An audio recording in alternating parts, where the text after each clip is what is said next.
और राजनीति में अब बात यूपी में योगी फोर्स के एक और एक्शन की। ऑपरेशन क्लीन के तहत यूपी के कई शहरों में पुलिस की बदमाशों के साथ ताबड़तोड़ मुठभेड़ हुई, जिसमें रेप, लूट समेत कई आपराधिक मामलों में शामिल बदमाशों को गिरफ्तार कर लिया गया। इस बीच प्रयागराज के उमेश पाल हत्याकांड के आरोपियों गुड्डू मुस्लिम, साबिर और अरमान के खिलाफ गैंगस्टर एक्ट के तहत गैर जमानती वारंट जारी कर दिया गया है। गुड्डू, साबिर, आशिफ, अरमान, योगी फोर्स का सख्त पैगाम। ऑपरेशन क्लीन जारी, बदमाशों पर योगी फोर्स भारी। यूपी में जो अपराध करेगा योगी फोर्स उसका पूरा हिसाब करे। क्राइम और क्रिमिनल की यूपी में कोई जगह नहीं। जो कानून को हाथ में लेगा, जो बहन बेटियों से बदसलूकी करेगा, उसे अपने गुनाहों की कीमत चुकानी ही पड़ेगी। अब इस बदमाश को देखिए जिसका नाम आसिफ है। इस पर आरोप है कि पिछले कई महीनों से ये एक 13 साल की हिंदू बच्ची को छेड़खानी का शिकार बना रहा था। इसके साथ दूसरा आरोपी फैजल भी छेड़छाड़ में शामिल था, जो फिलहाल फरार है।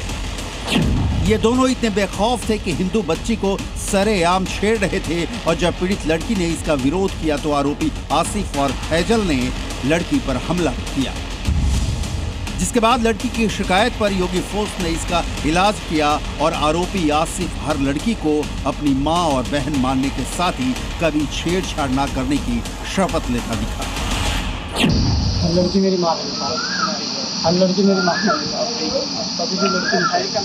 अपराधियों पर एक्शन की दूसरी बड़ी खबर प्रयागराज के उमेश पाल हत्याकांड से जुड़ी है, जिसमें गैंगस्टर कोर्ट ने हत्या में शामिल 3 फरार आरोपियों गुड्डू मुस्लिम, साबिर और अरमान बिहारी के खिलाफ गैर जमानती वारंट जारी कर दिया है। पुलिस ने इन तीनों फरार शूटरों के खिलाफ चार्जशीट भी दाखिल कर दी है, लेकिन 1.5 साल बाद भी ये आरोपी पुलिस की गिरफ्त से दूर हैं। तीनों पर 5-5 लाख का इनाम भी पुलिस ने घोषित कर रखा है।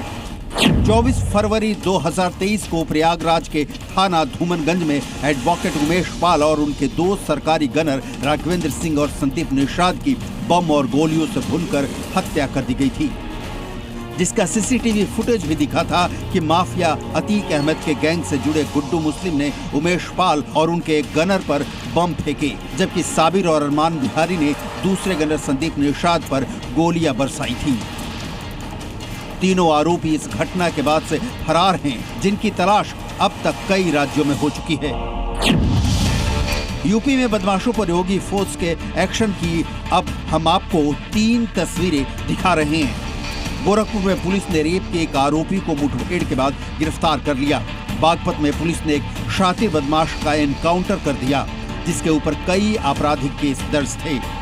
इटावा में भी पुलिस ने मुठभेड़ के बाद 2 शातिर बदमाशों को गिरफ्तार कर लिया। गोरखपुर में रेप के जिस आरोपी को पुलिस ने मुठभेड़ के बाद गिरफ्तार किया, उसका नाम शफीक खान उर्फ गोलू है। पुलिस को रेप के इस आरोपी की पिछले कई दिनों से तलाश थी। पुलिस ने आरोपी शफीक खान के पास से तमंचा और कारतूस बरामद किया। बागपत में ऑपरेशन लंगड़ा के तहत मुठभेड़ के बाद पुलिस ने 2 शातिर बदमाशों को गिरफ्तार कर लिया, जिसमें एक बदमाश घायल हो गया। पकड़े गए बदमाशों के पास से 2 तमंचे और कारतूस बरामद हुए। 8 जून की रात इन बदमाशों ने वहां एक रिहायशी इलाके में दहशत फैलाने के इरादे से फायरिंग की थी, जिसके बाद सीसीटीवी फुटेज से पहचान कर इन्हें गिरफ्तार किया गया। अभियुक्त पंजीकृत होने के उपरांत विवेचना के दौरान 5 अभियुक्त प्रकाश में आए, जिसमें से एक अभियुक्त सुमित उर्फ रिक्का सन ऑफ ऋषिपाल निवासी लोहारी को आज पुलिस मुठभेड़ के दौरान गिरफ्तार किया गया है और उसमें घायल भी हुआ है। इसके कब्जे से एक तमंचा, खोखा कारतूस, जिंदा कारतूस बरामद किया गया है। अभियुक्त को इलाज के लिए जिला चिकित्सालय भेज दिया गया है। यूपी के इटावा में भी पुलिस और बदमाशों के बीच मुठभेड़ हुई, जिसमें 2 बदमाश पैर में गोली लगने से घायल हो गए। इन बदमाशों पर कई आपराधिक मुकदमे दर्ज हैं। 10 जून को इन बदमाशों ने 1 लाख की लूट को भी अंजाम दिया था। पुलिस ने इन बदमाशों के पास से 2 तमंचे, कारतूस और 93,000 रुपए कैश भी बरामद किए। बागपत से कुलदीप चौहान और संभल से सुनील सिंह के साथ ब्यूरो रिपोर्ट, जी मीडिया।